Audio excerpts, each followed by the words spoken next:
Hello. How's everyone doing? Happy Tuesday. I did put up a video yesterday. If you watched on replay, thank you. It was just covering silver and a few other things. But the stock market is officially back open this morning. We kicked it off with, there we go, Sterling with Walmart earnings and Home Depot. Home Depot down after their earnings, saying that number of purchases and ticket items were lower. So the purchases that were done were lower ticket items. Walmart up halfway decent guidance. I don't know. When Walmart's getting to that point of it's getting very slightly toppy, but we'll see about that. Good morning, John. Thank you. And yes, and Sterling kicking it off. Thank you as always, Sterling, putting in the news and the events. Sterling with the Walmart earnings. If you want to see them, there they are. Good morning, Patrick. Good morning. Who else is here? Oh, well, NVDA. Yes, tomorrow afternoon, the market with all anticipation. Can the market bounce? I mean, did you see? I think I retweeted it yesterday. The analysis, like the top 10 stocks are in the S&P are 32% of the market, which is insane. NVIDIA being one of the top ones. So that's going to be a big earnings. Does anybody have the projected ranges based off the options right now? Does anybody have those? If they could you put them in? I have not looked at that yet. Martinez, good morning. Oh, good. Another raising target. I mean, if Nvidia hiccups, the market's going to have a problem. So, good morning, Legion Reaver. Not saying that that's going to happen. I have no insight to their earnings. Good morning, but it's getting overdone. Good morning, Heinrich. And good morning again, Legion Reaver.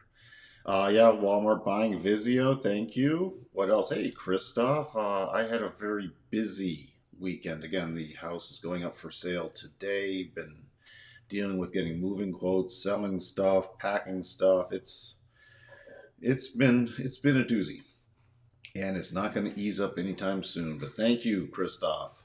Good morning, Tony.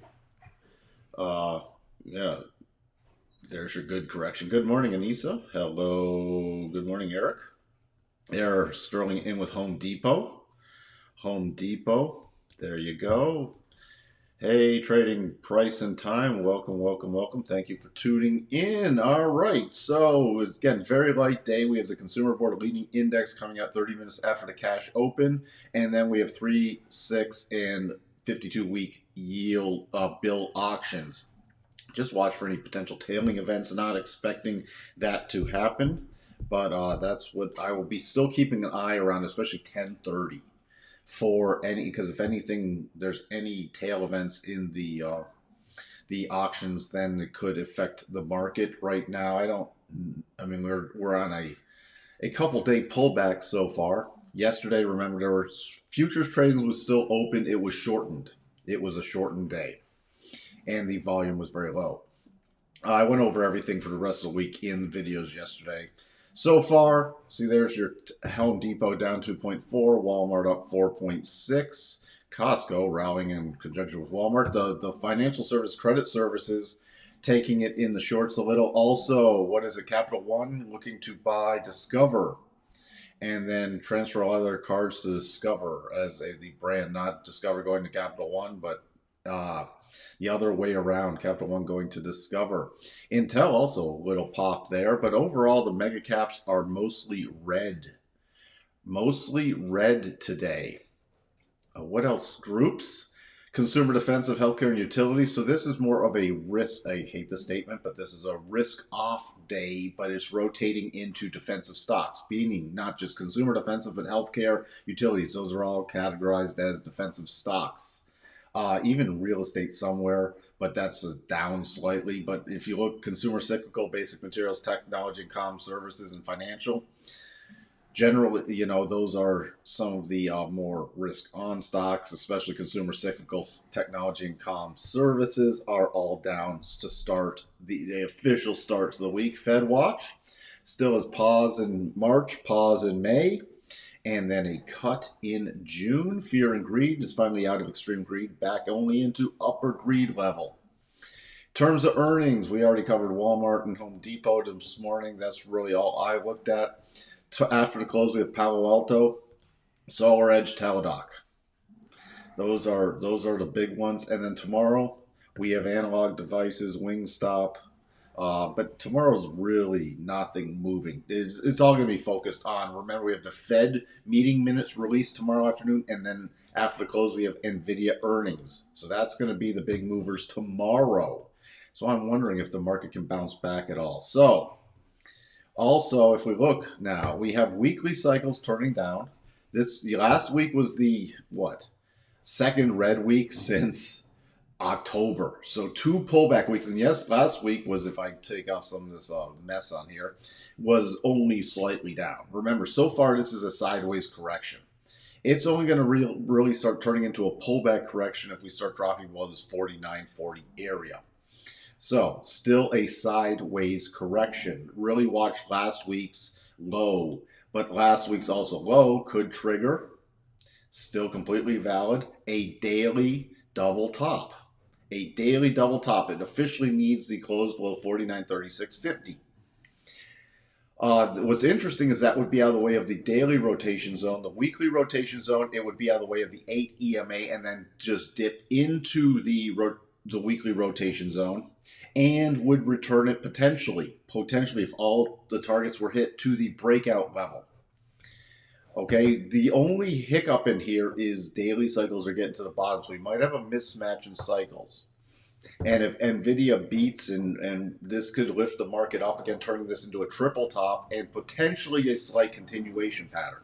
So we'll have to keep an eye out for that.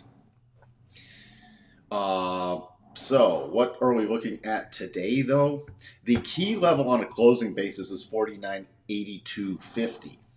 If we close below that, I'll start watching for the probabilities will shift to a continued pullback to the low bar area. Remember, the area between the 80s, especially the 87.5 and the 75, which is roughly set from the 13th of February. Other than that, we're at a 50% retracement from this last run up, from that low bar on the 13th to the tie topping area on the 16th. So anywhere between about this 49.98 and 49.82, I will watch for a reversal unless we start closing below 49.82. And we're finding a little support here, but that is the key area. There's no major bottoming pattern, although if we come back down, into the open and we can hold the 49.95 area, we could. It'll be a little soppy. It's valid on the 1 hour, really. Then I'd watch for a bounce back above 5,008. But if we look at resistance now, this is the area of significance is 5,015 and then 5,028. So those are the two key targets to the upside. There's an intermediate target if you need one at a 5,021, 5,022 area. Let me just put it on the chart and see what I'm looking at right there. This breakdown area can actually be a little higher, right about there. All right, so those are the three upside areas, and unless something comes out, we could be still remaining in choppy mode. Choppy mode. So if we dip down, I'm going to be watching for more of a reversal day, back and forth, unless we get some news out and momentum. NASDAQ. Also weekly, you can see here, weekly still sideways correction. Keep an eye on last week's low. That's going to be key. That's going to be key. Also, last week's low would trigger with a daily close below that. A daily close below 17,542 would trigger the double with the daily rotation zone out of the way. It still technically also remembers we still have a gap fill back to between the first and the second in the NASDAQ. So that could be an intermediate target also. That's at 17,436.75. Right now, it's come down. We had a 4-hour close below the 62.5. No daily close below it, but we've already bounced off to 75. And if the major supporters right now, 17,600. So keep an eye on 17,600, especially if we roll down into the open. The key levels I'll be paying attention to the upside is about 17,720 and then 17,790 are my first two key levels. So that's where we sit with that. And then if it does drop below the 17.6, there's the next very key support is this reversal bar area about 17,580. Back to the Dow. The Dow still, this is a very sloppy topping pattern, but it's a long way off because remember, we've had some rotation into more of the industrials, more of a safety play recently. So the Dow's more of a farther off from major pullback move, but 38.5 to 38.4. That zone with the rotation zone in the middle is very key support. That's where I'll be watching for any support zone, and that's between the 50 and 62.5. So that's very key for the Dow. The Russell, the pullback, super duper computing has had its pullback too. So that's what the main drivers of the Russell. We'll have to see if that bounces back at all. I'm watching for the secondary reaction in that too, a bounce up. But 2,000 is key support in here. Key resistance is about 2,038. The VIX elevated. Especially going into NVDA earnings. And we've been stair-stepping still higher, so which puts pressure on the volatility funds to sell a little more. We have not had substantial selling, but if this VIX does stay elevated, especially if it's breaking above 1540, that was the key level it's been on the chart, then we could really start focusing on some more downward pressure. But today, if it starts backfilling, getting back below 15, it could be choppy to upside, so that's what I'm watching with the VIX. The DAX, not much to talk about. Not much to talk about really, unless this key area between about 16,915 to about 617 starts breaking down. Other than that, not really much to talk about. No, there's not a lot of great setups in the DAX right now. The note futures, potential double bottom after triggering the double top and coming down. The double top's still the more important play. However, if it does get the close above 110.05 and a half, we could see a bounce back, easily a little short-term bounce back. Other than that, it's got to really break last week's lows to continue the double top pattern and then go to the next target of about 109 area. The yield, remember, yield inverse of the notes, has a potential double top pattern. I did talk about that with the trailing aspect of this, but it has not hit the first key target yet of 4.395. So pay attention to that on the upside. The key thing to trigger this little mini double would need a close below 4.193. And that's just a pullback at this point to the 50% of this up move off the lows from February 1st. 10-2s. Pretty much hitting that first target area and a little bounce back here, but that's really about it. We'll have to start keeping an eye if it does start climbing back above minus 20 basis points. Other than that, noise. Dollars, very key today. If we start closing below this 103.50 or 103.60 area, then the last line in the sand now is about still 103.20. Then, at least in the short term, the dollar rally could be over. And I mean, some people try to trade this as a head and shoulders. It's just too sloppy and going into a major congestion area.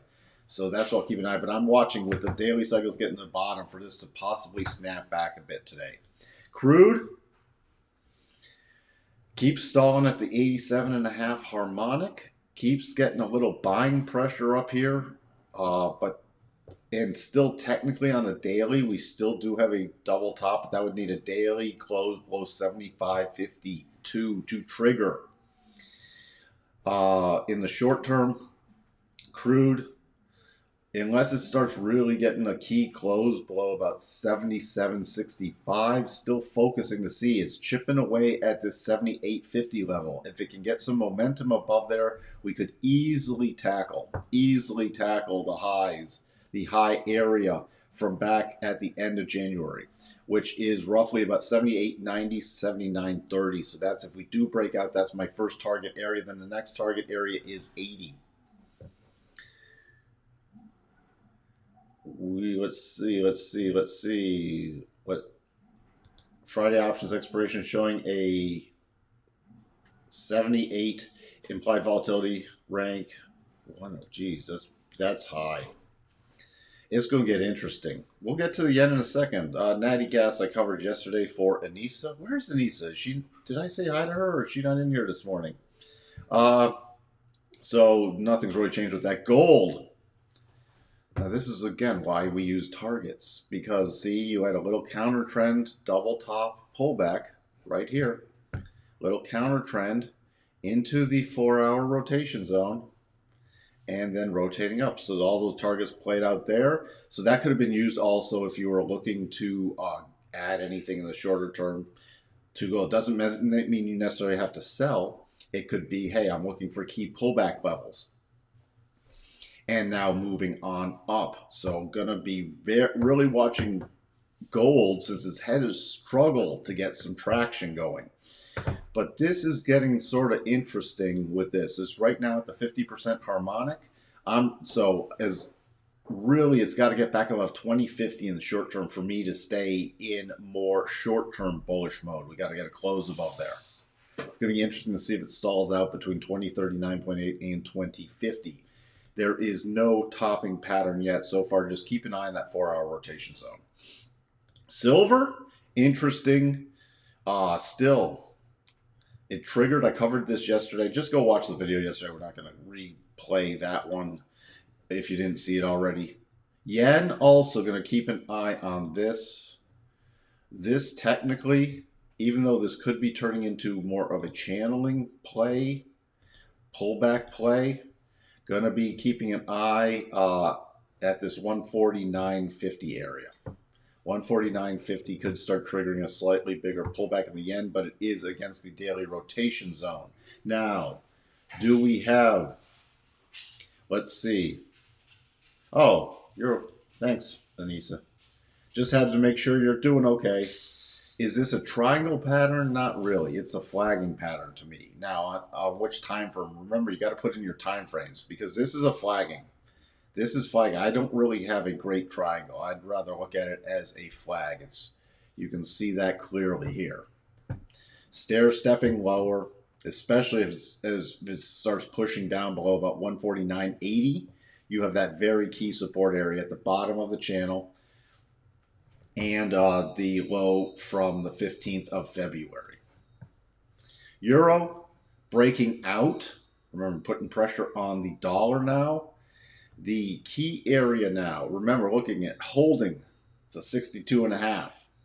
Look at that, holding of the 62.5 and bouncing back. Remember, that's why we watch for the reversal areas between the 50 and the 62.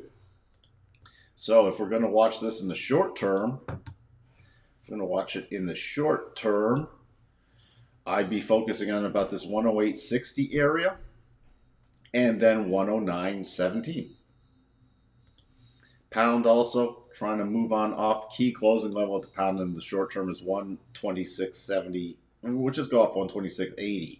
Spiders, yes, they do have a double top in place, long way off from triggering. Little pullback, 497.61 on the gap down open area. 499.50 would be the gap fill target to the upside. You have a very key area still. Let me flip these. Oops. Let me flip these around. The 496.79 is the first major support, and then you're looking at, on a closing basis, 495.27. That's your key support zone. So that's what I'll be watching too. And if it's any bullish play, it's really to that gap fill.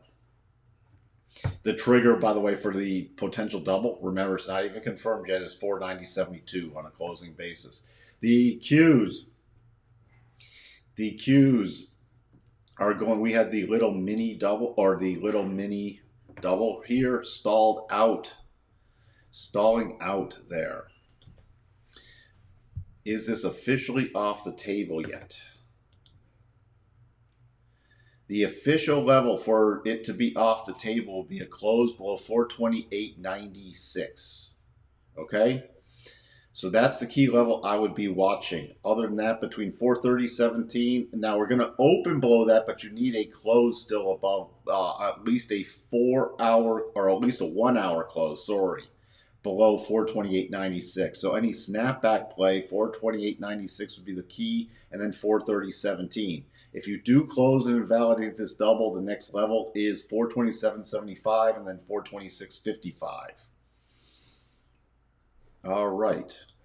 Now, what else did I miss here? Isn't there a 4-hour trigger double top in the S&P? 4-hour. You mean this? It's really this. You can watch for. Yeah, it's not the cleanest of patterns. If you want the targets on it, your targets are roughly 49.92. It's triggered on the 1 hour, 49.82, 49.71. But really, look where this cluster is with the 62.5. That 49.82 area is very, very key. All right, thank you for pointing that out, Sterling. What else? Gamma is mixed today. All right, we've mixed gamma. Hey, Christoph, how you doing? There we go. What else do we have? We have Tesla.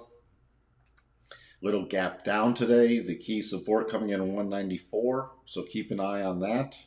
Other than that, did not of the sloppy. Remember, we had the percent B buy followed through with the move into the inverse head and shoulders. Has not hit the first target, 204.50. We're still, though, in the overall negative pattern. And Tesla's not been able to still fill the gap from Wednesday to 24th to Thursday to 25th from the earnings gap. NVDA is getting a little extended here to the right, but we still do have the potential double top in play. Walmart, by the way, if you do get above 175.04 on a close, actually on a trade through basis, this double top is invalidated. That never confirmed or triggered, of course. But that was the potential reversal pattern, so that would be off the table. And where's this looking to open? 178. So I think this will be invalidated on the open. So we're just going to pull it off for now. And then the next key target area for all the Walmart traders is about 176.50 and then 183.11. Walmart, I mean, I'm going to have to look at this, but it's still, I mean, Walmart is still pricey for Walmart.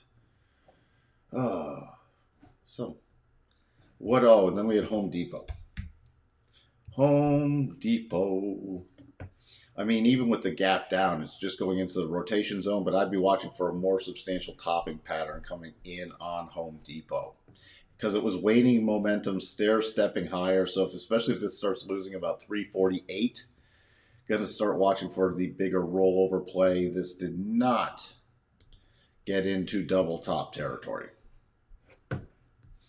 All right, that's really about it. We can peek back at the S&P going into the open. And then we'll look at Google real quick. Really see if this does pull back.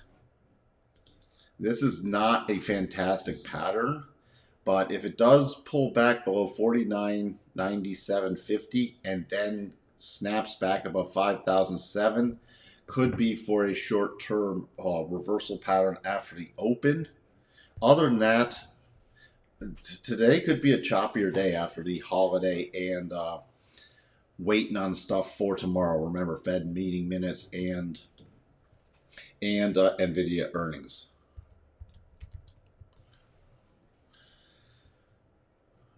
Google, short at what level daily? Let me look at the weekly first. We really I'd start watching for rollover plays back below about 136.50 to 137, 138.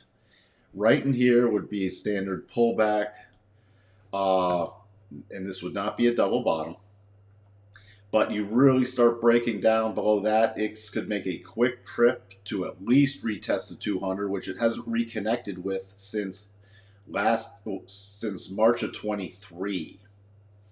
So it's really, watch this key low from February 2nd. That's going to be very key for Google. It's starting to potentially shift in pattern, but there is nothing major yet unless it really starts taking out these lows. All right, with that, market is open. Let's just see where the tick started. The 5-minute tick.